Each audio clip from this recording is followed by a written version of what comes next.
अफगान तालिबान रजीम दी बिलश्तियाल जारही दा दिंदान चिकन जवाब पाकिस्तान तालिबान रजीम के खिलाफ ऑपरेशन गजब लिल हक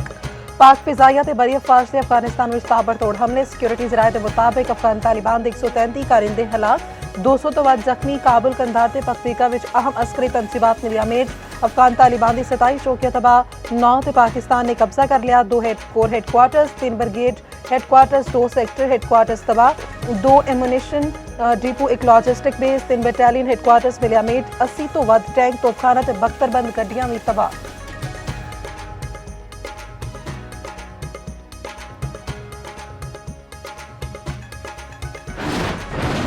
अफगान तालिबान रजीम की बिलश्तियाल जारही के खिलाफ पाक फौज की फैसला कुन कार्रवाइयां जारी मुताबिक अफगान पोस्टां से कंट्रोल हासिल पाकिस्तानी परचम लहरा दिता गया पाकिस्तान की मुंह तोड़ जवाबी कार्रवाई से अफगान तालिबान दुम दुबा के बच गए अफगान तालिबान तूरखम बॉर्डर तो ट्रकों के सामान लद के फरार जनूबी वज़ीरिस्तान में अफगान तालिबान की दाऊद पोस्ट उड़ा दी गई खरलाची टर्मिनल वारसिक सेक्टर से अफगान तालिबान की मुतअद्दिद पोस्टां भी तबाह करम सेक्टर के नेड़े अफगान तालिबान के कई ठिकाने उड़ा दिए गए मेहमन सेक्टर के नेड़े अफगान तालिबान चौकियां छड़ के बचन से मजबूर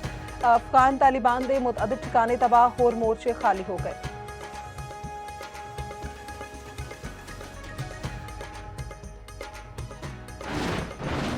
पाक फौज के हथों हजीमत चुकन के बाद अफगान तालिबान के सिविल आबादी से हमले अफगान तालिबान के फायर किए गए गोले बाजोड़ से गिरदो नवाविश डिगे 3 खातून समेत 5 अफराद जख्मी अफगान तालिबान ने बाजोड़ में मस्जिद को निशाना बनाया मस्जिद की छत के होर हिस्से बुरी तरह मुतासिर अफगानिस्तान वालों हमले के खिलाफ बाजोड़ के आवाम में शदीद इश्तियाल।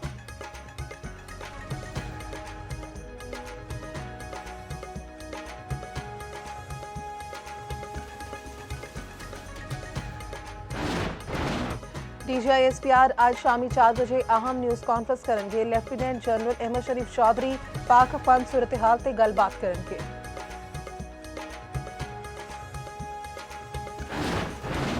पाक अफगान कशीदगी ते चीन का इजहार तशवीश फरीकैन को तहम्मुल ते गलबात का रस्ता इख्तियार करने ते जोर सालसी की पेशकश रूसी वज़ीर खारजा का बाहमी इख्तलाफात गलबात नाल हल करने ते जोर ईरान की पाक अफगान मुज़ाकराती सहूलतकारी की पेशकश ईरानी वज़ीर खारजा अब्बास अरागची का कहना है कि पाकिस्तान ते अफगानिस्तान इख्तलाफात में हुस्न हमसायगी ते मुकालमे नाल हल करन सऊदी वज़ीर खारजा नायब वज़ीर आज़म साख्तार नाल टेलीफोनिक राबता खिते दी सूरत हाल कशीदगी घट करने के तरीके ते गलबात UN secretary general Antonio Guterres का पाक अफगान कशीदगी ते इजहार तशवीश।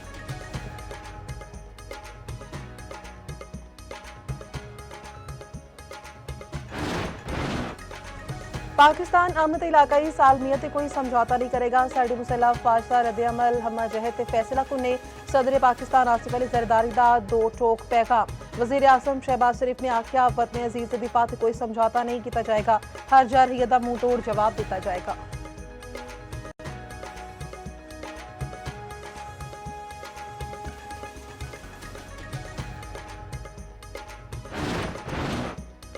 अफगान तालिबान के खिलाफ हुण खुली जंगे वज़ीर दिफा ख्वाजा आसिफ का ऐलान आख्या पाकिस्तान की फौज समुद्रों पार तो नहीं आई असी तुहाडे हमसाए हां तुहाडी औकात जानने हां सबर दा पैमाना लबरेज हो चुका जा रही है मुंह तोड़ जवाब दिता जा रहा है। वज़ीर इत्तलात व नशरियात अताउल्लाह तारड़ ने आख्या कि पाकिस्तान ने तालिबान की बिला इश्तियाल जारहियत का भरपूर जवाब दिता मुसल्ह अफवाज ने पेशावराना महारत नाल वतन का दिफा यकीनी बनाया किसी भी जारहियत नाल आहनी हत्थां नाल निपटिया जाएगा।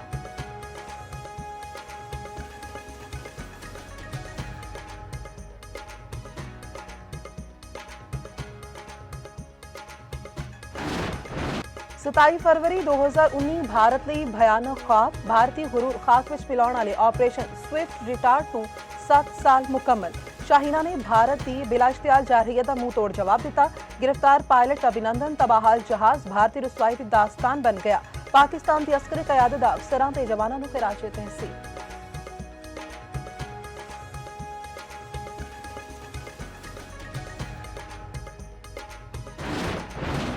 ते बानी PTI नूं अस्पताल मुंतकिल करने की दरख्वास्त एतराजात आए तो सुप्रीम कोर्ट ने दरख्वास्त वापस कर दी साड़ी दरख्वास्त मुकर्रर कर दें लतीफ खोसा दा चीफ जस्टिस को मुकालमा चीफ जस्टिस याहिया फीदी ने आख्या तुहाडी दरख्वास्त एतराजात दे नाल कल वापस की जा चुकी है तुहाडी दरख्वास्त ताहुकुम सानी जेर इल्तिवा होणगियां तुहाडी इंज दी कोई दरख्वास्त जेर इल्तिवा नहीं जिहदे ते कार्रवाई की जा सके।